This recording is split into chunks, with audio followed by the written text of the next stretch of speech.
빌라델피아 교회입니다. 요한계시록 3장 7절부터 13절까지 같이 합독하실까요? 빌라델비아 교회의 사자에게 편지하라. 거룩하고 진실하사 다윗의 열쇠를 가지신 이 곧 열면 닫을 사람이 없고 닫으면 열 사람이 없는 그가 이르시되, 볼지어다 내가 내 앞에 열린 문을 두었으되 능히 닫을 사람이 없으리라. 내가 내 행위를 아노니 내가 작은 능력을 가지고서도 내 말을 지키며 내 이름을 배반하지 아니하였도다. 보라, 사탄의 회당 곧 자칭 유대인이라 하나 그렇지 아니하고 거짓말하는 자들 중에서 몇을 내게 주어 그들로 와서 내 발 앞에 절하게 하고 내가 너를 사랑하는 줄을 알게 하리라.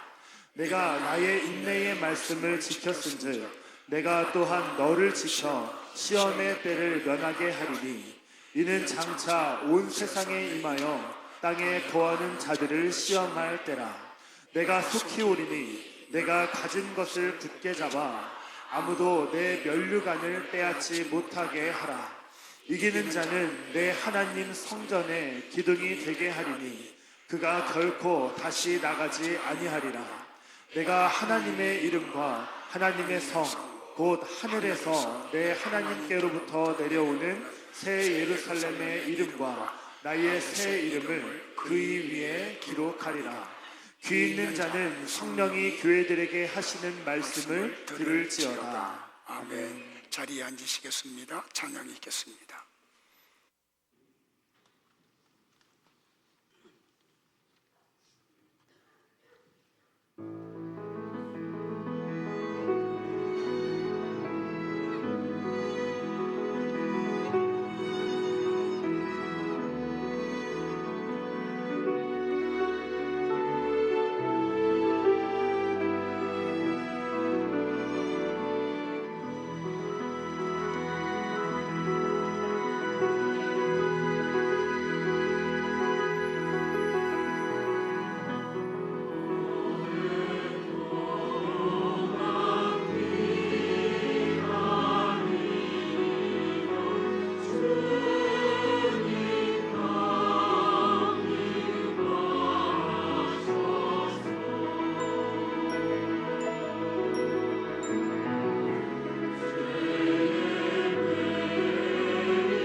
옆에 계신 분들 같이 한번 축복할까요?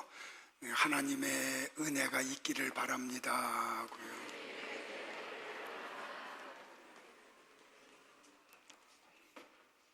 웃으면서 인사하니까 너무 보기 좋아요.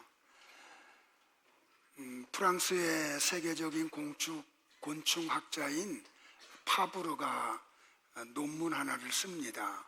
그 제목이 뭐냐면 날파리에 관한 연구예요. 그 날파리들이 그렇게 부지런히 날아다녀, 태어나서 죽을 때까지요. 그래서 이 파브르가 이 날파리들은 어떤 목적을 가지고 이렇게 날아다니나 하고 연구를 하고 내린 결론이 뭐냐면 날파리들은 목적 없이 날아다녀요. 앞에 날아가는 날파리를 따라서 가요. 그러면 그 앞에 있는 날파리는 그 앞에 있는 날파리를 따라가. 그러면 어떤 날파리인가 맨 앞에 가는 날파리가 있을 거 아니에요. 근데 그 날파리도 목적이 없어요. 방향도 없어요. 그렇게 태어나서 죽을 때까지 7일 동안 부지런히 날아다니다가 죽어요. 우리가 이 땅에 살면서 향방 없이 신앙생활을 하면 안 돼요. 그러니까 바울은 표대를 정하고 그 표대를 붙잡기 위해서 부지런히 달려갔죠. 우리가 그러기를 바라요. 그런 교회 가운데 한 교회를 꼽으라고 하면 빌라델피아 교회예요.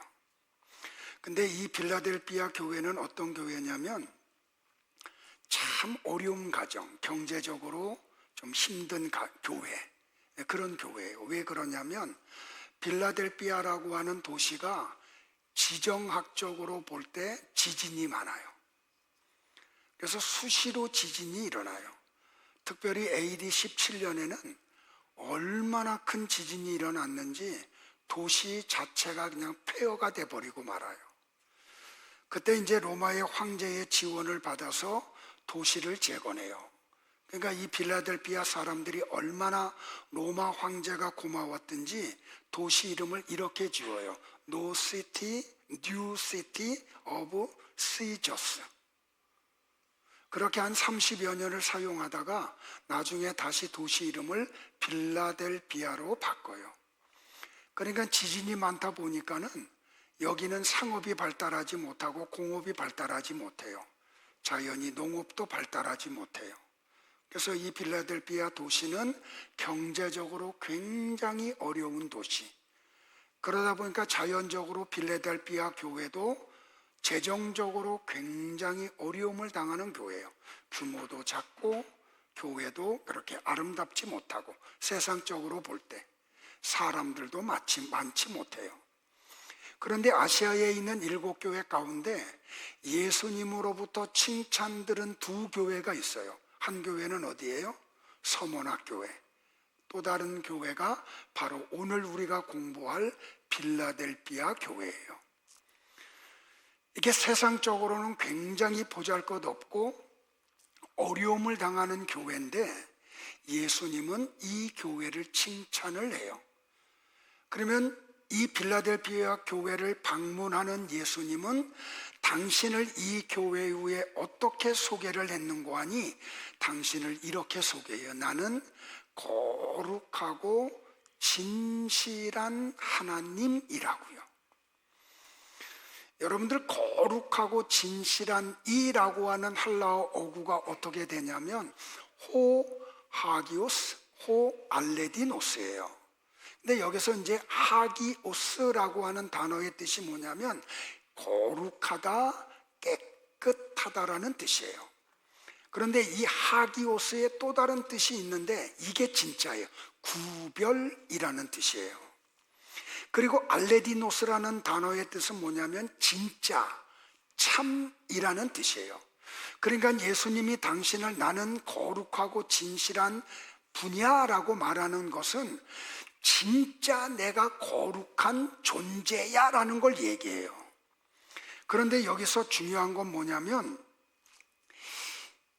세상 사람들은 거룩을 어떻게 표현하냐면 윤리적이고 도덕적인 것으로 표현을 해요. 그러니까 다른 사람들보다 윤리적으로 도덕적으로 더 우월한 사람을 가리켜서 저분은 거룩한 분이야 라고 얘기해요. 근데 거룩이라고 하는 하기오스의 뜻은 그 뜻보다는 구별된 존재. 그러니까 하나님은 피조물과 구별된 분이라는 뜻이에요. 하나님은 인간과는 구별된 분이라는 뜻이에요. 그래서 이사야서를 보면 거룩이라는 단어가 한 45번 정도 나오는데 그 가운데 대부분이 다 하나님을 표현할 때 하기오스라고 하는 단어를 사용해요. 다시 말하면 뭐냐면 하나님은 피조물과 구별된 분이다. 그분만이 거룩한 분이다. 이런 뜻이에요. 그런데 여러분들 우리를 가리켜서 뭐라고 불러요? 성도라고 불러요. 성도라는 한문풀이를 해드리면 무슨 뜻이냐면 거룩할 성에 물이 도자예요. 그러니까 성도라는 말의 뜻은 뭐냐면 이들은 거룩한 무리에 속한 자들. 근데 우리는 하나님과 다른 사람들이잖아요. 근데 하나님이 우리를 구별해서 성도라고 그래요. 이게 무슨 뜻이냐면 너희들은 세상 사람들과 다른 존재들이야. 구별된 사람들이야. 이 뜻이에요. 그래서 성도는 거룩하신 하나님과 특별한 관계를 맺게 된 거룩한 사람을 이야기해요. 근데 우리가 세상 사람들과 다른 게 있어요, 없어요? 없어요, 여러분들. 어떻게 보면 교회 밖에 있는 사람들 가운데 우리보다 윤리적으로 도덕적으로 더 우월한 사람들이 더 많아요. 어떤 때는 세상 사람들을 보고 목사인 내가 볼 때도 그런 면에서 내게 너무나 부족한 걸 깨달아요. 그런데 하나님은 우리를 거룩하다 그래요. 성도라고 그래요. 어떻게 세상 사람들보다도 못한 우리를 하나님은 성도라고 그래요. 왜 그래요? 거룩하신 예수님의 옷을 입고 있기 때문에. 거룩하신 예수라는 분으로 옷을 입었기 때문에 우리를 성도라고 그래요. 너희들은 세상 사람들과 구별된 존재들이야 라고 이야기를 하는 거예요. 그러니까 예수님이 빌라델피아 교회에다가 당신을 어떻게 소개하냐면 나는 진실하고 거룩한 분야라고 이야기해요. 그리고 너희들은 나로 인해서 옷을 입은 자들이야. 그러므로 너희들은 성도야라고 이야기해요. 바로 성도가 누구예요? 오늘 이 자리에 있는 나와 여러분들이에요. 자, 두 번째로 예수님은 당신을 어떻게 소개하냐면 나는 다윗의 열쇠를 가지고 있다라고 소개를 해요. 그러면서 뭐라고 말하냐면 내가 다윗의 열쇠를 갖고 있는데 내가 닫으면 열 사람이 없고 내가 열면 닫을 사람이 없어 라고 얘기해요. 여러분들 이 다윗의 열쇠를 알려고 하면 우리는 반드시 어디로 가야 되냐면 이사야 22장 20절로부터 22절의 내용을 알아야 돼요. 같이 한번 볼까요? 시작. 그날에 내가 hil기야의 아들 내 종 엘리야김을 불러 네 옷을 그에게 입히며 내 띠를 그에게 띄워 힘있게 하고 네 정권을 그의 손에 맡기리니 그가 예루살렘 주민과 유다의 집 아버지가 될 것이며 내가 또 다윗의 집의 열쇠를 그의 어깨에 두리니 그가 열면 닫을 자가 없겠고 닫으면 열 자가 없으리라. 그러니까 예수님은 이사야 22장에 나오는 내용을 인용해서 빌라델피아 교회에 내가 다윗의 열쇠를 가지고 있다라고 표현하시는 거예요. 그러면 우리는 이 히스기야 왕 때에 이런 일이 있었던 내용을 알아야 이 의미를 알 수가 있어요. 자, 유다의 히스기야 왕 때에 어떤 사람이 있었냐면 셈나라고 하는 대신이 있었어요. 이 히스기야 왕은 셈나에게 나라의 국고를 맡겼어요. 그리고 그에게 그 국고를 관리하는 열쇠를 주었어요. 그런데 이 셈나가 하나님이 맡겨주신 이 거룩한 일에 치중을 하지 않고 자기가 언젠가 죽어서 들어갈 무덤을 미리 만들어요. 그리고 그걸 치장하는데 에너지를 다 쏟아요. 그래 하나님이 그것을 보시고 호되게 꾸짖고 난 다음에 셈나에게 주었던 권세를 엘리야김에게 이양을 하는 거예요. 그러면서 뭐라고 말하냐면, 히스기야 왕아, 네가 갖고 있는 열쇠를 그에게 줘, 너의 권세를 그에게 줘 라고 말씀을 하세요. 그러니까 엘리야김이 히스기야 왕으로부터 뭘 받았냐면 다윗의 열쇠를 받아요. 그러면서 하나님은 또 뭐라고 말하냐면, 엘리야김아 너는 내 종이야 라고 불러요. 그리고 또 뭐라고 말하냐면, 히스기야 왕한테 네가 입고 있는 옷을 엘리야김에게 입히고 네가 띠고 있는 띠를 엘리야김에게 띄워줘서 그로 힘 있게 하라고 이야기해요. 자, 옷하면 우리는 뭘 얘기하냐, 그 사람의 신분을 이야기해요. 자, 창세기 3장에 가면 아담과 하와가 하나님의 말씀을 거역하고 선악과를 따먹죠. 그랬더니 죄가 들어오니까 그들이 벗었음을 알아요. 그래서 나뭇잎을 엮어가지고 그들의 치부를 가리죠. 근데 그거는 햇볕이 비치고 바람이 불고 비를 맞으면 말라서 없어져요. 그래서 하나님이 어떻게 해요? 짐승을 잡아서 그 짐승의 가죽으로 옷을 만들어서 아담과 하와를 입혀주시죠. 자, 또 제사장, 성전을 상징하는 제사장들의 옷을 만들어서 아론과 그의 아들들에게 입히게 하죠. 자, 우리는 지난주에 사대교회 공부를 했어요. 사대교회에 그 옷을 더럽히지 아니한 자 몇 명이 있었죠. 그래서 예수님이 그들을 너무 귀하게 여기서 그들에게 옷을 지어 입히죠. 무슨 옷이에요? 그 옷이 하얀 옷, 흰 옷을 입혀줘요. 그러니까 그들의 옷을 더럽히지 아니한 자 몇 명에게 예수님이 흰 옷을 입혀주는데, 그들이 입은 흰 옷은 어떤 옷이라고요? 예수님의 피로 씻음을 받은 옷이라고 이야기를 하죠. 그러니까 쉽게 얘기하면 하나님이 성도들에게 뭘로 이 옷을 입혀주냐면 예수 그리스도라는 옷을 입혀주세요.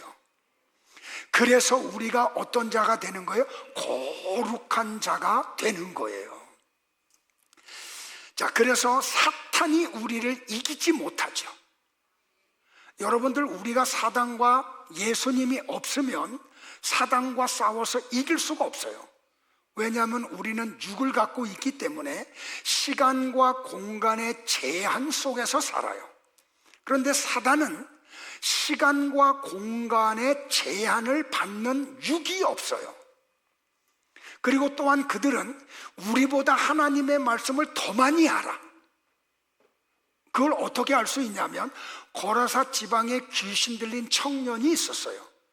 근데 예수님이 그 거라사 지방을 방문을 하죠. 예수님은 의도적으로 군대 귀신 들린 청년을 찾아가요. 그러자 이 청년 속에 있는 귀신들이 예수님을 보자마자 이렇게 큰 소리로 외쳐요. 당신은 지극히 높으신 하나님의 아들 예수입니다. 나와 당신과 무슨 상관이 있나이까? 원하건대 하나님 앞에 맹세하고 나를 괴롭히지 마옵소서. 여러분들, 이 귀신이 말하고 있는 예수님의 호칭이 맞아요, 틀려요? 너무 정확하잖아요. 근데 이때까지 제자들은 예수님을 랍비로만 알았지 그분을 지극히 높으신 하나님의 아들 구원자 예수로는 알지 못했다고요. 근데 귀신은 어떻게 알아요? 귀신같이 알아요. 그러니까 우리보다 하나님을 더 잘 알아요. 그리고 예수님이 공생애를 시작하실 때 제일 먼저 금식 기도가 끝나고 난 다음에 찾아온 존재가 누구예요? 사탄이에요. 근데 이 사탄이 예수님을 찾아와서 미혹해서 무너뜨리려고 할 때 사용했던 무기가 뭐예요? 하나님의 말씀이에요.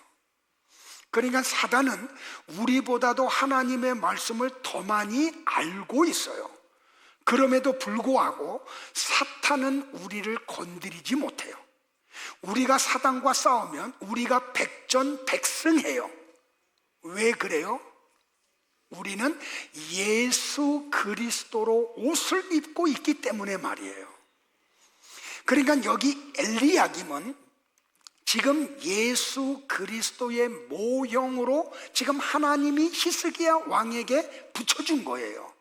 그러면서 하나님이 또 뭐라고 말하냐면 내가 엘리야김에게 정권을 맡기겠다고 이야기를 하시고 내가 엘리야김을 유다의 아버지가 되게 하겠다라고도 말씀을 해요.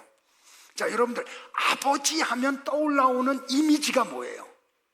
자녀들을 보호하고 지키고 양육하는 분, 이게 떠올라오죠.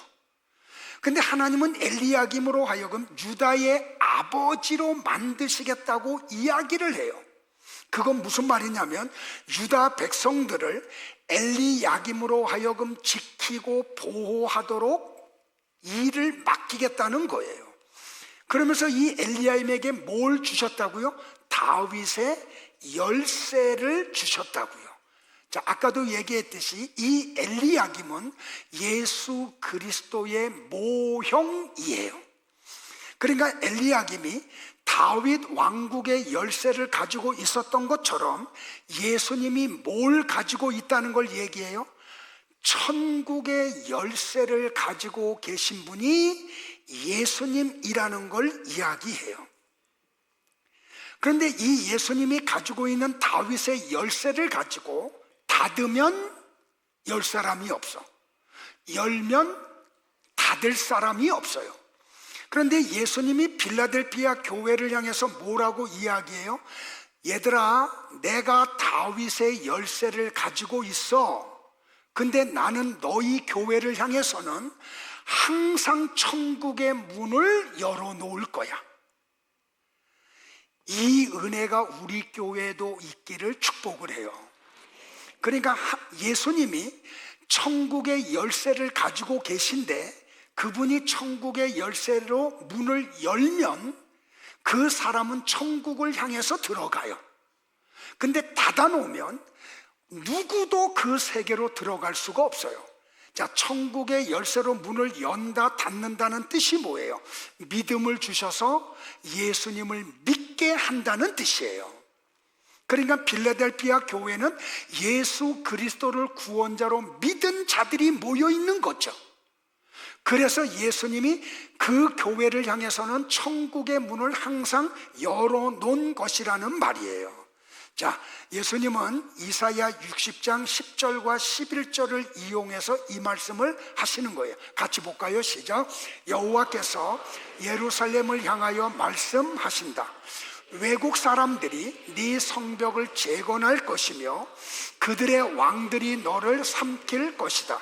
비록 내가 분노하여 너를 벌하였으나 이제는 내가 너에게 은혜와 자비를 베풀겠다. 이방 민족들이 가져오는 재물을 받기 위해 내 성문은 항상 열려 밤낮 닫히지 않을 것이며 세상의 왕들이 너를 섬길 것이다. 이것은 예수 그리스도로 말미암아 하나님의 백성들이 돌아올 것임을 예언하는 내용이에요. 자, 그러면 여러분들 보세요. 나와 여러분들에게는 항상 하나님 나라의 문이 열려 있어요. 믿는 분들만 아멘. 그래서 우리는 하나님 나라를 들어갈 수밖에 없어요. 그런데 성도들이 영원히 거하는 천국에 대해서 요한은 요한계시록 21장에서 어떻게 표현했는지 아세요? 같이 한번 또 볼까요? 시작. 성 안에서 내가 성전을 보니 보지 못하였으니 이는 주 하나님 곧 전능하신 이와 및 어린 양이 그 성전이심이라. 그 성은 해나 달의 비침이 쓸데없으니 이는 하나님의 영광이 비치고 어린 양이 그 등불이 되심이라. 만국이 그 빛 가운데로 다니고 땅의 왕들이 자기 영광을 가지고 그리로 들어가리라. 낮에 성문들을 도무지 닫지 아니하리니 거기에는 밤이 없음이라. 사람들이 만국의 영광과 존귀를 가지고 그리로 들어가겠고 무엇이든지 속된 것이나 가증한 일 또는 거짓말하는 자는 결코 그리로 들어가지 못하되 오직 어린 양의 생명책에 기록된 자들만 들어가리라. 자, 여러분들 이게 무슨 이야기냐면 천국의 문이 교회를 향해서 항상 열려 있다 그래요. 빌라델피아 교회를 향해서. 그런데 우리 교회를 향해서도 열려 있겠죠. 왜냐하면 천국은 밤이 없는 낮이기 때문이다라고 이야기를 해요. 왜 천국에는 밤이 없어요? 왜 천국에는 낮만 있어요? 왜? 빛이신 예수님이 계시기 때문에 말이에요. 그래서 예수님이 요한복음 9장 5절에서 말씀하시죠. 내가 세상에 있는 동안에는 세상의 빛이다 라고 말이에요. 그러니까 예수님이 계신 곳에는 밤이 있어요, 없어요? 없어요. 거기는 항상 뭐만 있어요? 낮만 있어요. 근데 천국에 예수님이 계시기 때문에 거기는 밤이 없고 낮만 있다고 이야기를 하는 거예요. 그런데 이 빛이신 예수님이 지금 어디에 계세요? 빌라델피아 교회에 계세요. 그래서 빌라델피아 교회를 낮이라고 하는 거예요. 그러면 그 빛이신 예수님이 지금 우리 교회에 계세요, 안 계세요? 할렐루야. 그래서 우리 교회를 뭐라 그래요? 낮이라고 한다고요. 그러니까 예수님의 이 말씀의 뜻이 뭐냐면, 야, 내가 너희 교회와 항상 함께 있을 거야 라는 다짐을 하시는 거예요. 그러니까 여러분들, 이 빌라델피아 교회는 외형적으로 볼 때 볼품 없었어요. 굉장히 경제적으로 가난했어요. 그래서 세상 사람들이 볼 때는 조롱하는 교회였어요. 그런데 그 교회에 누가 계세요? 예수님이 함께하고 계세요. 그래서 빌라델피아 교회가 항상 밝음 속에 있는 거예요. 그러니까 여러분들 보세요. 세상적으로 내세울 거 하나도 없는 교회야. 볼품 없어. 박해는 받고 사람들로부터 조롱을 당해. 그런데 주님이 뭐라고 말씀하냐면, 내가 화려한 두아디라 교회에 같이 하지 않아. 보잘것없는 너희들 교회와 함께하고 있어. 그러면 이 빌라델피아 교회 성도들이 얼마나 위로가 됐을까요? 우리 교회도 이 은혜가 있기를 축복을 해요. 자, 그래서 두 번째로 빌라델피아 교회를 향해서 주님이 칭찬을 하는 내용이 나와요. 그게 뭐냐면, 너희는 적은 능력을 가지고 있는데 말씀을 지킨 교회야 라고 칭찬을 하세요. 자, 여러분들 요한계시록 3장 8절에서 가장 인상적인 단어가 뭐냐면 작은이라는 단어예요. 헬라어로 뭐냐면 미크로스예요. 미크로스의 뜻이 뭐냐면 미미하다, 보잘것없다, 짧다, 조금을 이야기해요. 그러니까 빌라델피아 교회가 가지고 있는 능력은 정말 볼품없는, 정말 작은 그런 능력을 가지고 있었어요. 그런데 여기서 능력이라는 헬라어 단어가 뭐냐면 디나미스예요. 여러분들 헬라어의 능력이라는 단어가 두 가지거든요. 하나는 디나미스, 또 다른 하나는 엑수시아. 사도행전 1장 8절에 오직 성령이 너희에게 임하시면 너희가 권능을 받고, 여기에 권능이 디나미스예요. 그 다음에 나오는 게 뭐냐면 예루살렘과 온 유대와 사마리아와 땅 끝까지 이르러 내 증인이 되리라. 근데 여기 요한계시록 3장 8절에 나오는 능력이 뭐냐면 디나미스예요. 그럼 여러분들에게 또 설명을 드려야 되니까, 예배 드리러 왔으니까 또 선물을 줘야 되잖아요. 이 능력이라는 두 단어, 엑수시아라는 단어와 디나미스라는 단어의 의미가 달라요. 엑수시아는 뭐냐면 하나님의 말씀을 품을 수 있는 능력. 그러니까 보혜사 성령님이 여러분에게 이 엑수시아의 능력을 주면 이 단에서 선포되는 말씀을 받아들여요. 이 말씀을 이해해요. 이 말씀을 내 가슴으로 받아들여요. 그러니까 이 사람은 절대로 안 졸아. 엑수시아를 받으면 눈이 커져요. 그리고 이 말씀이 너무 달아. 그게 엑수시아예요. 그래서 나는 여러분들에게 하나님이 엑수시아의 선물을 주시기를 바라요. 그래서 말씀을 읽을 때 그 말씀 속에 숨겨져 있는, 그릇 속에 담겨져 있는 진리가 보여요. 그 진리를 내 몸으로 막 빨아들여. 그러면 어떤 능력이 우리에게 나타나냐면 디나미스가 나타나요. 디나미스는 뭐냐면 내가 품은 말씀을 입으로 전하는 능력이에요. 그러니까 엑수시아만 받은 사람들은 맨날 아멘 아멘만 해. 그러니까 남편 앞에 가서 입을 한 번도 뻥끗 못해. 믿지 않는 부모님들이 무서워서 복음을 못 전해요. 근데 하나님이 우리에게 디나미스를 주면 자식이 용돈 안 주는 게 무섭지 않아. 복음을 전해요. 그게 디나미스예요. 그러니까 예수님이 지금 빌라델피아 교회에다 뭘 말하냐면 너희들은 지금 적은 디나미스를 가지고 있음에도 불구하고 끊임없이 복음을 전하는 교회야 라고 지금 칭찬하고 있는 거예요. 그러니까 복음을 전할 아웃풋 하려면 인풋이 먼저 있어야 돼요. 그러니까 이 빌라델피아 교회는 하나님의 말씀을 인풋했고 인풋한 상태에서 자기만 기뻐하는 게 아니라 그것을 누군가에게 아웃풋하는 교회였다는 거예요. 이걸 칭찬한 거예요. 이해되시겠어요, 여러분들? 이 디나미스가 히브리어로 뭐라고 표현되냐면 코아흐예요. 이 코아흐를 파자하면 어떤 뜻이냐면 완성된 진리로서의 생명을 넘겨준다. 그러니까 여러분들은 반드시 이 코아흐가 나와야 돼요. 여러분 속에 완성된 하나님의 말씀이 누군가에게로 흘러가야 돼요. 그 대상이 여러분의 자녀들이 되기를 바라요.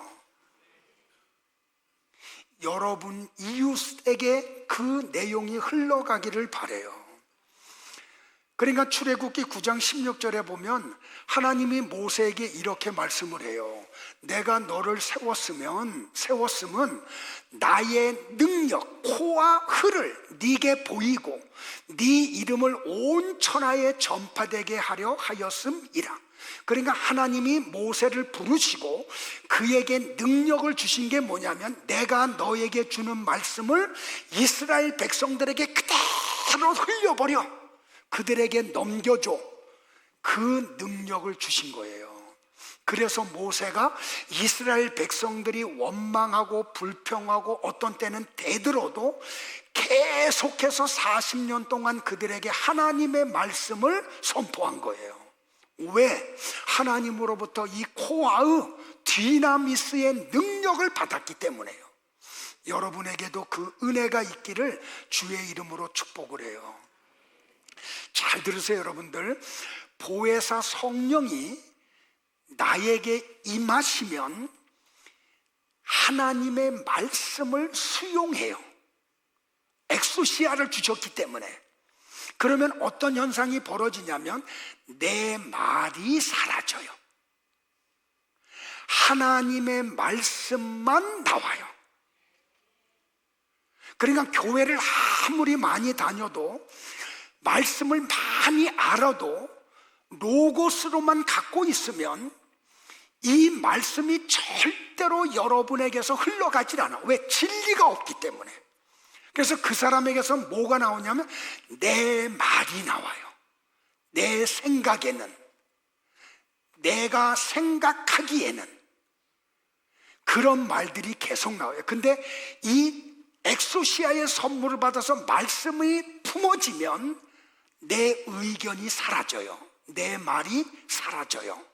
그리고 내 안에 들어온 말씀만 내 입을 통해서 나와요. 그래서 제가 설교할 때 어떤 세상적인 얘기도 하지 않는 거예요. 들어온 인풋된 하나님의 말씀을 여러분들에게 아웃풋하는 거예요. 이해되시겠어요? 이렇게 설교해도 좋아. 참 기적이야, 기적. 그러니까 이 필라델피아 교회는 사람들이 볼 때는 볼품없는 교회, 사람도 많지 않고 재정도 넉넉하지 않아. 그런데도 불구하고 이 교회는 어떤 교회였다고요? 하나님의 말씀을 받아들이는 능력을 가지고 있었어요. 그리고 그들은 가슴에 품고만 있지 않고 이것을 계속해서 전달하는 디나미스의 능력을 가지고 있었어요. 그래서 요한계시록 3장 16절에 보면, 10절에 보면 예수님이 뭐라고 말했냐면, 빌라델피아 교회야, 너희들은 나의 인내의 말씀을 지킨 교회야 라고 칭찬을 하세요. 나의 인내의 말씀을 지켰다는 그 헬라어 어구가 어떻게 되냐면 이렇게 돼요. 호티 에테네시스 톤 로콘 테스 휘포모네스 무. 제가 자꾸 이제 시력이 자꾸 나빠져가지고 전에는 잘 보였는데 이제 잘 안 보여요. 근데 여기에 마지막에 무라고 하는 헬라어 단어가 뭐냐면 소유격이에요. 무슨 뜻이냐면 빌라델피아 교회가 인내했다는 게 아니라는 말이에요. 다시 말하면 무슨 말이냐면 예수님의 인내를 이야기해요. 빌라델피아 교회가 인내한 게 아니에요. 예수님이 인내하신 거예요. 예수님의 인내에 대한 말씀. 자, 예수님은 하나님이시잖아요. 전지하고 전능하신 분이잖아요. 근데 피조물들이 그분이 하나님인 줄 몰라. 그러니까 막 조롱하고 대들고 침 뱉고 뺨 때리고 막 그러죠. 그럼에도 불구하고 주님은 아버지의 뜻을 이루기 위해서 끝까지 참으셔. 그걸 이야기하는 예수님의 인내에 대한 말씀을 그들이 지켰다는 것을 이야기해요. 그러니까 우리도 예수님이 인내하신 말씀을 지키는 자들이 돼야 돼요. 그리고 우리도 그 삶을 살아내셔야 돼요. 자, 이 교회를 향한 예수님의 권면이 나와요. 우리 교회를 향한 권면으로 받으시면 저는 좋겠어요. 자, 같이 한번 11절을 볼게요. 다 같이 눈 좀 뜨고 11절 시작. 내가 속히 오리니 네가 가진 것을 굳게 잡아 아무도 네 면류관을 빼앗지 못하게 하라라고 얘기하죠. 여러분들 잘 들으셔야 돼요. 제가 친절하게 가로를 치고 설명까지 넣어놨어요. 너희들이 이미 가지고 있는 것을 굳게 잡으라고요. 그런데 빌라델피아 교회가 이미 가지고 있는 것이 뭔가? 헬라어 성경을 보니까 에케이스예요. 원형이 뭐냐면 에코예요. 제가 여러분들 빌라델피아 교회가 가지고 있는 이미 가지고 있는 게 뭔가 아무리 성경을 봐도 안 나오더라고요. 그래서 온갖 주석책을 다 뒤졌어요. 그런데 어떤 주석서에도 빌라델피아 교회가 이미 가지고 있는 것이 무엇인지를 주석한 주석책이 한 군데도 없어. 그래서 제가 좀 죄송한 표현을 하면 하나님 앞에 계속 기도하면서 긴 시간을 하나님, 빌라델피아 교회에게 주님이 이미 주신 것, 그들이 가지고 있는 것, 그게 도대체 뭡니까? 그걸 알아야 우리가 그걸 굳게 붙잡지요. 그걸 내가 설명을 못하면 그냥 붙잡아. 이미 가지고 있는 거 그게 뭔지는 모르지만 이러고 끝나버리고 말잖아요. 그렇게 계속 기도하고 성경을 보는 가운데 하나님이 저에게 어느 순간 빌라델피아 교회에게 이미 주신 것, 그 교회가 가지고 있는 것이 뭔지를 알려주시더라고요. 그러니까 여러분들, 이 내용은 어떤 주석서에도 없는 내용이에요. 자, 사도행전 3장으로 가면, 지금은 졸면 안 돼. 사도행전 3장에 가면 베드로와 요한이 제9식 기도 시간에 기도하러 예루살렘 성전으로 올라가요. 그랬더니 이 베드로와 요한이 어떤 문으로 갔냐면 미문이라는 문으로 가고 있었어요. 그런데 이 미문 앞에 어떤 사람이 있었냐면 나면서부터 안진뱅이 된 사람을 누군가가 데리고 와서 거기에다 놓은 거야. 왜? 이 사람이 먹고 살려면 기도하러 올라가는 사람들에게 구걸을 해서야만이 먹고 사니까. 그런데 베드로와 요한이 몇 시에 올라가냐면 제9식 기도 시간에 올라갔어요. 이 9시라는 말은 무슨 말이냐면 이스라엘 사람들은 하루에 3번 기도해야 돼. 3시와 6시와 9시에. 우리 시간으로 지금 이야기를 알려고 하면 거기에다 6을 더하면 돼요. 그러니까 이스라엘 사람들은 아침 9시, 난 12시, 오후 3시에 가서 기도를 해야 돼요. 그런데 제 9시 기도 시간이라고 하는 것은 하루 기도 시간 가운데 마지막 기도 시간이에요. 그러니까 이 구걸하는 이 안진뱅이는 이 마지막 기도로 올라가는 사람에게 뭔가를 얻지 못하면 그날 굶는 거야. 그러니까 얼마나 간절하게 사람들을 쳐다봤을까요? 그런데 베드로와 요한이 올라가는 걸 보고 저 사람들은 우리한테 뭘 좀 줄 수 있을까 하고 쳐다봐요. 그랬더니 베드로와 요한이 이 사람에게 또 뭐라고 말하냐? 야, 우리를 봐라고 얘기해요. 그러니까 이 사람이 굉장한 기대감을 가지고 눈을 들어서 베드로와 요한을 쳐다봐요. 그때 베드로가 이 사람에게 이렇게 말을 해요. 은과 금은 내게 없어. 너는 지금 나한테 은과 금을 요구하고 있잖아. 근데 우리에게는 은과 금이 너희에게 줄 수 없어. 왜? 없기 때문에. 그런데 우리는 이미 가지고 있는 게 있어. 그게 뭐예요? 에코예요. 똑같은 단어예요. 그런데 이 베드로와 요한이 이미 가지고 있는 게 뭐예요? 다 같이 시작. 나사렛 예수 그리스도의 이름으로 일어나 걸으라. 그러니까 빌라델피아 교회에게 예수님이 미리 주시고 그들이 가지고 있는 게 뭐예요? 나사렛 예수 그리스도예요. 그거 굳게 잡으라는 거예요. 그러면 나와 여러분이 굳게 잡아야 될 게 뭐예요? 은과 금이 아니에요. 나사렛 예수 그리스도예요. 예수 그리스도를 붙잡으시기를 축복을 해요. 또 하나를 알려주시더라고요. 38년 된 병자가 있죠.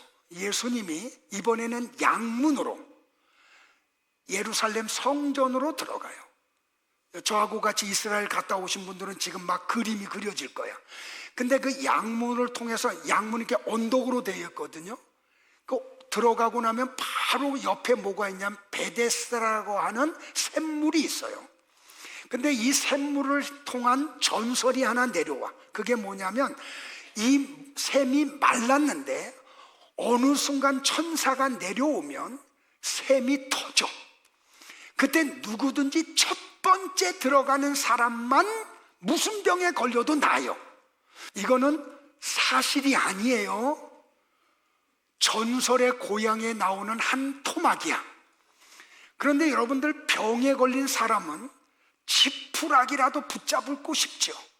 그래서 이 베데스다 이 샘물 옆에 각색병 걸린 사람들이 그냥 많이 와 있어요.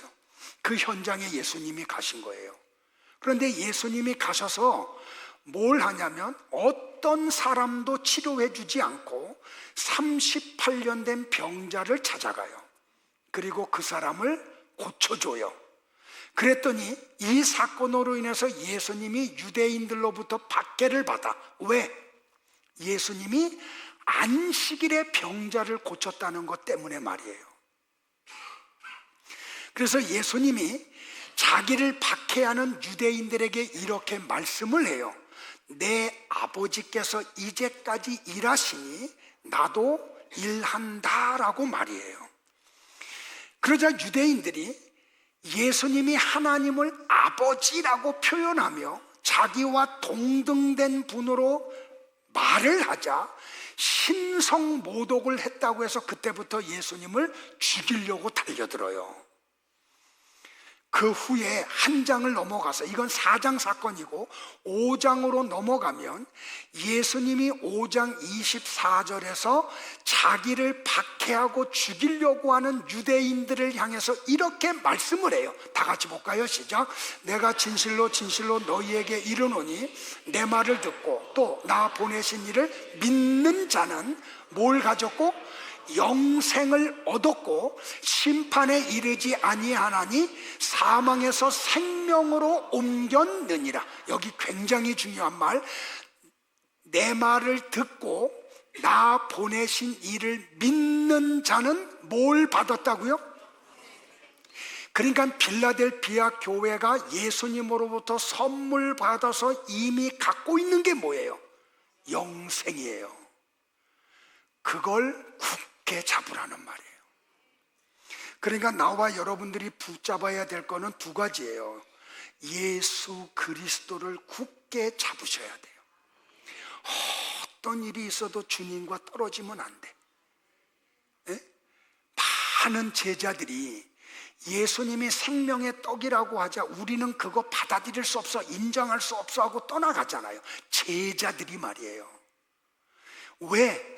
예수님을 굳게 잡지 못했기 때문에 그런 일이 벌어지잖아요. 그러니까 나와 여러분들은 은과 금을 붙잡으면 안 돼. 세상에 나의 어떤 그 이력을 붙잡으면 안 돼요. 우리가 붙잡아야 될 것은 예수 그리스도 한 분밖에 없어요. 그분을 통해서 우리에게 선물로 주어진 영생, 그거 붙잡으라고요. 이해되시겠어요? 우리 옆에 분들 한번 축복해요. 예수님을 꼭 잡으세요 하고요. 그랬더니 예수님이 빌라델피아 교회를 향해서 약속을 하세요. 다 같이 12절을 볼게요. 히터 다 꺼라. 아유, 너무 더워서 존다.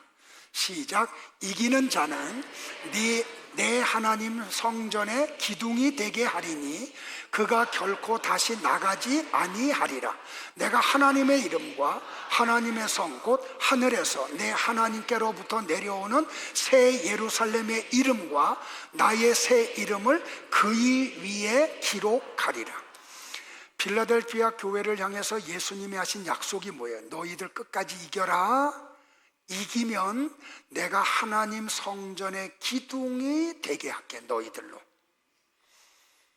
그러면서 뭐라고 이야기해요? 그 기둥들은 결코 다시 나가지 않게 된다고 말씀을 해요. 그리고 그 기둥 위에다 뭘 새긴다고요? 새 예루살렘의 이름과 예수님의 이름을 새기겠다고 약속을 하세요.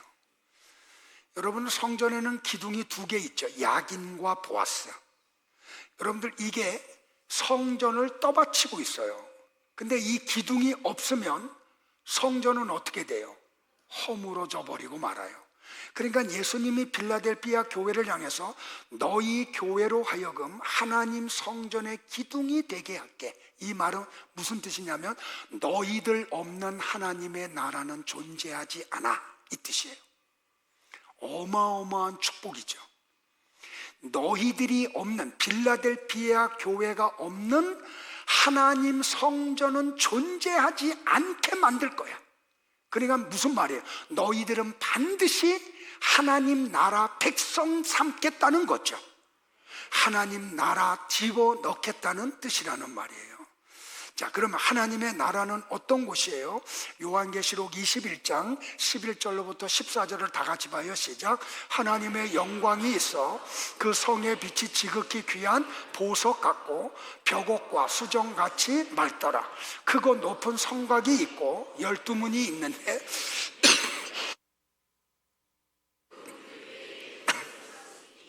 이스라엘 자손 12지파의 이름들이라. 동쪽의 세문, 북쪽의 세문, 남쪽의 세문, 서쪽의 세문이니 그 성의 성곽에는 12기초석이 있고 그 위에는 어린 양의 12사도의 12이름이 있더라. 그러니까 무슨 말이에요, 여러분들? 나와 여러분이 없는 하나님의 성전은 없어 라고 하는 엄청난 축복을 이야기하신 거예요.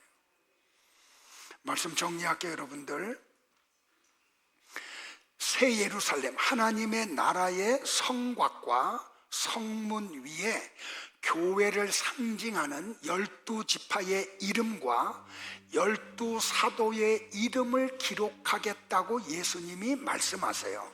이 말은 무슨 말이냐면 성도는 하나님 나라의 백성이고 하나님 나라의 백성인 성도들은 하나님 나라에 들어가 영생한다는 걸 이야기해요.